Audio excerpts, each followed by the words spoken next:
What's going on, guys? Why am I holding a horn in this video? Basically, I'm going to describe exactly how I ended up wiring Hello horns. You can't kind of see it. Um, Hello horns into my 2013 Honda Civic Si. So basically, this is a stock horn that you have with this kind of stockish connector. Now, there's a disclaimer for this video. You will have to cut the stock connector that is on the actual vehicle. Can you reattach this one? Yes, I did save that piece in case I want to go back to the stock horn. All I have to do is pull off the quick disconnect that I ended up purchasing for this entire setup, and I could literally pull everything out and drop in the stock horn just by simply soldering back the piece. Save your stock horn. Trust me, save your stock horn, because you never know if you want to go back to stock. So basically, I don't have Hello horns. I have the, I think they're called like Spitfire Racing horns or some shit like that. They sound fairly good. I like the way they sound, at least. And yeah, so let's get into the video. So first thing you're going to want to do is obviously pop your hood. Let me do that.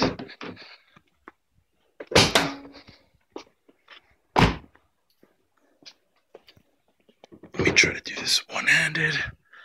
Just give me a quick second here while I do this.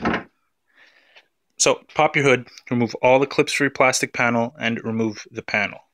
Second thing you're going to want to do, I've said this before in previous videos, check out my how to dechrome 2013 Honda Civic video. I kind of give a rough explanation how to remove the entire front bumper. I'll also link a video to the College Hills Honda YouTube channel where they explain how to remove a 2012 one. Same thing applies for 2013. So basically, you're going to have to remove the entire front bumper. This is inevitable because you're going to run two separate horns. Stock, there's just one horn. These aftermarket ones, they come with a high tone and a low tone. Or in the case of the hella highs, the high and not so high.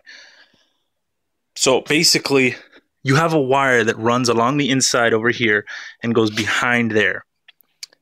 You're going to have to cut that stock connector after you move the horn with the 15 mil. Second thing you're going to want to do, take the stock bracket that comes with the horns, and you're going to want to bend it to almost 90 degrees. Like not exactly 90 degrees, but about like this angle. Because the horns are slightly larger, so you're going to want them to hang down a little bit lower instead of coming straight out. Otherwise, you're not going to be able to put this plastic bezel back in. You're not going to have to do any trimming to the plastic bezel at all, by the way. So you're going to have to cut the stock connector. Second thing you're going to want to do is you're going to want to get spade connectors that are the exact size of the tiny little terminals on the horns. Second thing you're going to want to do, you're going to have to build a harness. Not hard at all. I'll try to make a wiring diagram and I'll post a link to that down below for the actual forums when I do a full write-up for this. Basically, what you're going to want to do is you're going to want to get two separate pieces of wire. One that goes to this horn and another one that's about, I'd say, 3 feet or so. You're always going to want extra just in case. So you're going to want to get a male and a female quick disconnect. Any size really works. Generally speaking, you're going to want to use the one that's meant for 16, 18 gauge because you're not going to want to go any thicker than that. Put the female to male, and then the male is going to go to your harness that you're going to have. You're going to have one wire that's going to go over here, and then you're going to have another wire that's going to go all the way down behind the driver's side fog light. There are different ways to do this, but you got to build a custom bracket. This is the simplest method of doing it. Behind this fog light, maybe like 2 or 3 inches, there's a 15 mil bolt. Kind of hard to get at, but crank that as much as you can. Just remove the bolt, and that's where you're going to mount your bracket. You're also going to run your ground wire there. So for the stock harness, you're not going to have any grounds because the ground's going to come directly off of the actual horn. Use a short piece of wire, I say maybe 4 inches or so if you want to end up actually giving yourself a little bit of wiggle room. Run it from the connector to where you're mounting the actual horn. Run it underneath that. You're going to want to use ring terminals for that. So for those ring terminals, you're going to run the bolt through, put it back in the stock location for this side, put it behind the driver's side fog light on that side, and you're pretty much done. You could either use crimp connectors or the soldering connectors. I use the crimp ones just in case, like, I want to remove it. I don't really plan on having them in here permanently. After you've put everything together and you plug it in, The false ones that I bought, like the knockoffs, they don't really have a positive and negative, so I kind of just had to plug it in, hit the horn, see which one did it.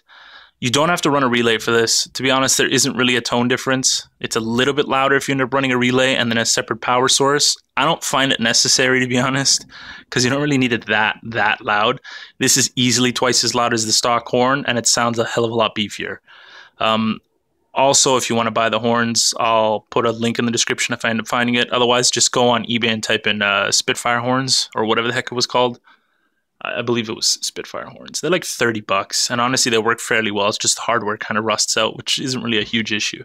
So after you're done wiring it up, mount the entire front bumper again, put the plastic bezel back on, and enjoy your horn. That's it. I'm going to do a slightly more in-depth write-up of it, try to get some photos when I take off the front bumper so I could show you exactly how to do it. Another quick tip, when you're running the wires, just run a bead of silicone, kind of tucking the harness that you made on the bumper beam all the way through here, and then run it behind the headlight bracket so that everything's kind of tight. Don't leave anything flapping around. Nobody likes anything loose and not cleaned up. But that's the basic premise of how to do it. Sorry I couldn't get the front bumper off to show you guys exactly what I was talking about, but I just wanted to get a rough explanation up because I've had so many questions about it, because I've seen so many questions about it. So post a comment down in the section below if you want to see a different type of video. Give me some suggestions on what you want to see for how-tos on this. Next, I think I might do a how-to on how to replace the intake, even though there are a couple of videos. But yeah, give it a thumbs up. See you guys next video.